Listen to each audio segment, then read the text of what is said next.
आपका क्वेश्चन क्या है next. Find the anti derivative of root x plus 1/√x dx equals. हमें 4 option दिए गए हैं, हमें बताना है कि इसमें से कौन सा सही आंसर है। तो आपको क्वेश्चन क्या दिया है, सबसे पहले तो एंटी डेरिवेटिव। एंटी डेरिवेटिव मतलब हमें इसका इंटीग्रेशन निकालना है। क्या निकालना है? इंटीग्रेशन। इंटीग्रेशन हमें निकालना है रूट एक्स प्लस 1/√x का। देखो आपको ये इतना आसान क्वेश्चन है, आपको क्या करना है कि integration of root x plus 1/√x dx, पहले हम इसे बिना करे ही आपको समझना होगा कि इसका आंसर कौन सा सही है, ताकि आपका एग्जाम में टाइम बच सके। तो सबसे पहले आपको पता है कि रूट एक्स क्या होता है? x⁴ 1/2। और जब भी हम x⁴ 1/2 का इंटीग्रेशन करते हैं तो क्या हो जाता है? x⁴n+1/n+1। तो ये हो जाएगा आपका x पर 1/2 + 1, तो x पर हो जाएगा 3/2/3/2। और 3/2 यहाँ जब नीचे से साइड में लेके जाते हैं तो ये आपस में पलट जाते हैं, तो 2/3 x पर 3/2। तो सबसे पहले तो 1/2 है, तो हमें क्या चाहिए? यहाँ ऑप्शन में क्या होना चाहिए? 2/3। यहाँ देखो 1/3 है, तो ये आपका सही नहीं होगा आंसर। यहाँ पे 2/3 है और यहाँ पे क्या है? 3/2। तो ये क्या हो गया? 3/2। तो आपको आंसर कौन सा हो सकता है? आपका थर्ड वाला सही हो सकता है। इनमें से हमने देखा सारे में हमारा कहाँ पे सही आ रहा है? 3/2।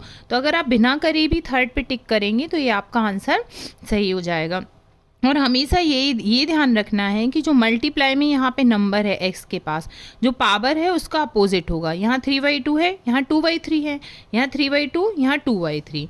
तो ये वाला आंसर आपका आएगा। अब एक बार हम करके देख लेते हैं। तो इसे हम क्या करेंगे? Integration of root x d x plus integration of 1/√x dx, हमने से अलग अलग लिख दिया। अब क्या हो जाएगा आपका? रूट एक्स को हम कैसे लिख सकते हैं? x पर 1/2 की पावर dx प्लस 1/x पर 1/2 की पावर dx। x पर 1/2 की पावर dx को आप कैसे सॉल्व कर दोगे? x पर 3/2 की पावर अपॉन 3/2, ये हमने यहाँ पे करके देखा है। प्लस इसे आप कैसे लिख सकते हो? x पर -1/2 की पावर dx।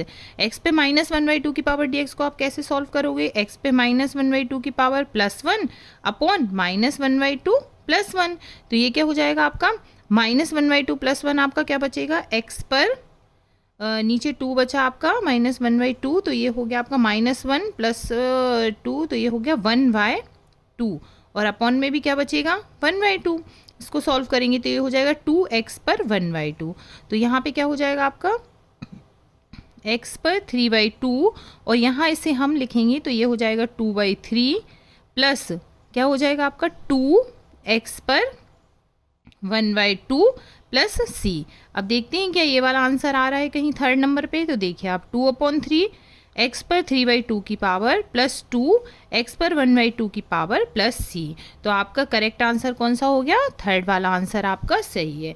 इसे आपको बिना करे हुए भी अगर आपको ऑप्शन आते हैं 4, तो उसमें आपको थर्ड वाला ऑप्शन आप करेक्ट कर सकते हैं अगर MCQs में आपका आता है क्वेश्चन तो। क्योंकि आपको कैसे समझना है? x पे जो पावर है उसका अपोजिट नंबर तो मल्टीप्लाई में होना चाहिए। 2/3 तो 3/2, ठीक है।